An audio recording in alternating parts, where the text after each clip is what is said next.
Hello everybody.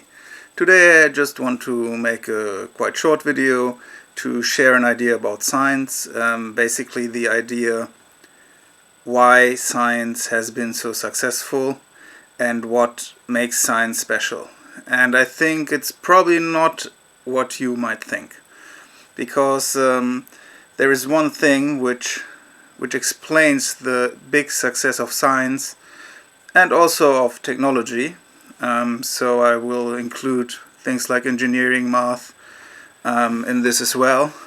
So it's the idea that it's actually possible to decide between two options. A lot of people think that science is about collecting things, finding things out, and that is in a way true. But there's a lot of things who collect things, who classify things, who define some kind of order, and the thing which makes the big success story that has been science in the last few centuries is that they actually formalized the way to decide between different options, which means that it's actually possible to exclude something. So as an example, you can formulate some theory, and in a way, from a scientific point of view, if the theories make exactly the same predictions, you cannot really decide between them. There is some ways which are usually used, like you check which is the more efficient. So if there's something in your model, in your description, that is not necessary, then you say we try to avoid those to keep things simple, which I think I'll make a video about another time. What I want to tell you today is that there also is the idea that if you try to make different descriptions, which actually make different claims or different predictions, and then you can basically just go and check which is true. And this might seem to be something quite clear, but actually, for a long time, philosophers, natural philosophers, which then later would turn into scientists, they didn't do that. They just thought we can find it out just by thinking about things, by looking at what our predecessors said. And while on the other side, people like craftsmen and engineers, I'm sure, already did a lot of experimenting, trying to find things out, throwing out things that just didn't work. This wasn't really formalized in science for a very long time. But it's that is what is done today, and which helps science to be so successful. Just being able to throw out things which you know are wrong, basically. So in a way, science is very good at producing something like more or less right results, simply because they throw out a lot of the wrong results. So, of course, if you throw out a lot of wrong ideas, the quality of the ideas that is left is that they're at least not so obviously wrong. Actually, philosophers of science have talked about this in the past, and they actually came up with the idea that in science you're never 100% certain. So everything in science is open for being proven wrong and being replaced by something better.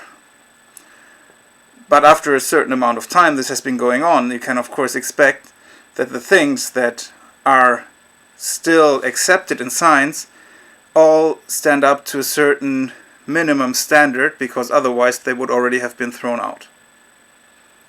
Of course, this is different in different areas of science, and there's a lot of open questions. But you can say that in most sciences, the easy to answer questions have already been answered, and the obviously wrong answers have already been thrown out. This is basically the idea I wanted to share. As I said, today's probably a shorter video. I will try to share more about scientific thinking, and how you can use it for your critical thinking in the future. Just to finish this, if you want to apply some of this thinking in your general critical thinking, you can basically do it whenever you have two different ideas and you can see, do they make different predictions which I can actually test.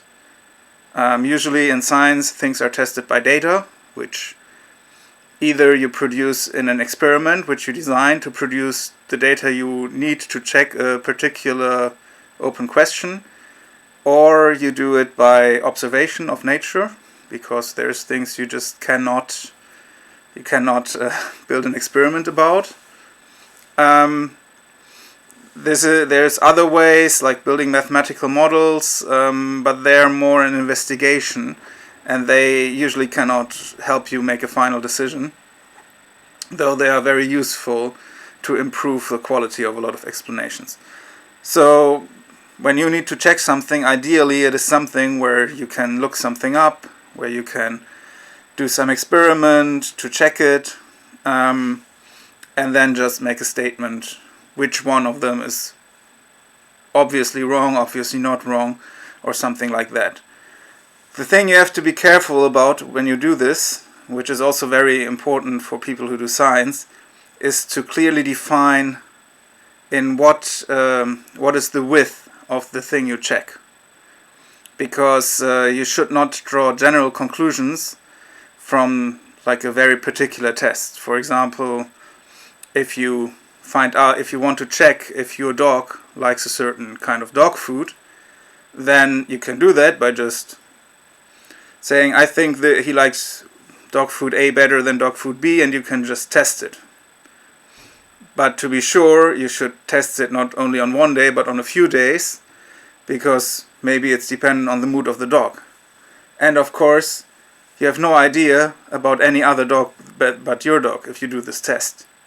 If you wanted to make a more general statement about dogs, you would have to pick a lot of dogs, check it for a lot of dogs, and see if this comes out in the right way, and then you need to do certain kind of statistics, and then you're actually already moving towards doing real scientific methodology. But if you want to just check it for your dog, it's totally fine to do a little experiment and see what works out, do it a few times, and you will get a result, and then you can probably say at least he doesn't like a certain dog food as well as the other dog food. And as long as you are sure what is the width of the thing you check, and you do not suppose that it is true for everything or for much more than what you were actually able to check, this is a very useful method which you can and I think should use in everyday life for the questions where this is possible. Of course, there's things where it is not possible, and there is some cases where you might not want to check it for other reasons, but I think this is a very, very huge area, so I will stop here. I hope you all have a nice, well, it's Saturday when I'm recording this, so I wish a nice weekend to everyone who's watching it short. Stay healthy. If you enjoy my videos, feel free to share them, to like them, and to subscribe to my channel. And until next time, goodbye.